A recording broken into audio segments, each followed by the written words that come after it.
കേസുകളോ എന്തെങ്കിലും കാര്യങ്ങൾ വരികയാണെങ്കിൽ ഈ എവിഡൻസിനെ കൊണ്ട് ഓവർകം ചെയ്യാനാണ് പുള്ളി മെയിൻലി ഈ എവിഡൻസ് എല്ലാം എടുത്ത് സൂക്ഷിച്ചു വെക്കുന്നത്. ഇങ്ങനെ എവിഡൻസ് എല്ലാം വെച്ചിട്ട് കൂടുതലും ഉന്നത തലത്തിലുള്ള ത്രെറ്റനിങ്ങും കാര്യങ്ങളെല്ലാം വന്ന സ്ഥിതിക്ക് ഈ പുള്ളി US ഗവൺമെന്റില് ഇപ്പം US ഒരു സംഭവം എന്ന് വെച്ച് കഴിഞ്ഞാൽ എല്ലാ കുറ്റങ്ങൾ എത്ര ചെയ്താലും കുറ്റം കോടതിയുടെ ഫ്രണ്ടിൽ പോയി ഞാൻ ഇത്രയും ചെയ്തു എന്ന് പറയുകയാണെങ്കിൽ അതിന് ഒരു ഒരു നിരപരാധിത്വം ഫീൽ ചെയ്ത് അവരെന്നെ ഒരു രീതിയിൽ ഒരു ഇത് ചെയ്യുമെന്നാണ് US ഒരു സംഭവം. അപ്പം അങ്ങനെ പുള്ളി എല്ലാം സറണ്ടർ ചെയ്യുന്നു. അങ്ങനെ 2019 പുള്ളി സൂസൈഡ് ചെയ്യുന്നു. അപ്പം US പ്രൊട്ടസ്റ്റ് സ്റ്റാർട്ട് ചെയ്യുന്നു. ഈ സൂസൈഡിൽ അല്ലെങ്കിൽ ഇങ്ങനെ മരിച്ചതിൽ നമുക്ക് ഭയങ്കരമായിട്ടുള്ള ഒരു ഡൗട്ട് ഉണ്ട്, അല്ലെങ്കിൽ വളരെ ആയിട്ടുള്ള നമുക്കൊരു കുറെ നിഷ്ഠൂര കാര്യങ്ങളുണ്ട്, ഇത് നമ്മൾ അന്വേഷിക്കണം എന്നുള്ള രീതിയിൽ പ്രൊട്ടസ്റ്റുകൾ സ്റ്റാർട്ട് ചെയ്തു. അപ്പം മറുപടി പറയേണ്ട ജെഫ്രി എപ്സ്റ്റൈൻ മരിച്ചു കഴിഞ്ഞു. സോ അതിനെപ്പറ്റി ഇനി സംസാരിക്കാനോ അതിനെപ്പറ്റി കാര്യങ്ങൾ പറയാനുള്ള ആള് തന്നെ ഇപ്പൊ നിലവിലില്ല. അപ്പം പ്രൊട്ടസ്റ്റുകാരുടെ മെയിൻ ആവശ്യം എന്ന് പറയുന്നത് ഈ ഫയൽസ് എല്ലാം റിലീസ് ചെയ്യണം എന്നാണ്. അങ്ങനെ ഈ ഫയൽസ് എല്ലാം റിലീസ് ചെയ്യപ്പെടുന്നു. കഴിഞ്ഞ നവംബറിലാണ് ഈ ഫയൽസ് എല്ലാം റിലീസ് ആവുന്നത്.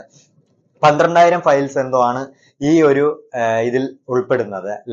2 മില്യൺ സംതിങ് എന്തോ ആണ് ഫയൽസ് ടോട്ടൽ ഉള്ളത്. അതിന്റെ 1% മാത്രമാണ് ഇപ്പോൾ റിലീസ് ചെയ്തിരിക്കുന്നത്.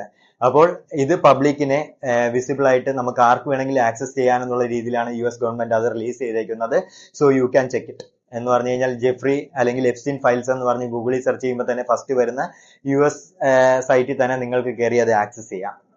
ഓക്കെ, അപ്പം ഈ പ്രൊട്ടസ്റ്റുകാരുടെ മെയിൻ ആവശ്യം എന്ന് പറയുന്നത് ഇത് ഫയൽ റിലീസ് ചെയ്യണമെന്ന്. അങ്ങനെ ഇവരുടെ ആവശ്യപ്രകാരം കഴിഞ്ഞ നവംബറിൽ ഒരു ഇതിലും അവർ റിലീസ് ചെയ്യുന്നു. റിലീസ് ചെയ്യുമ്പോൾ പല പ്രിവിലേജ്ഡ് ആയിട്ടുള്ള VIPs ആണ് ഇതിൽ ആക്ച്വലി കുടുങ്ങുന്നത്.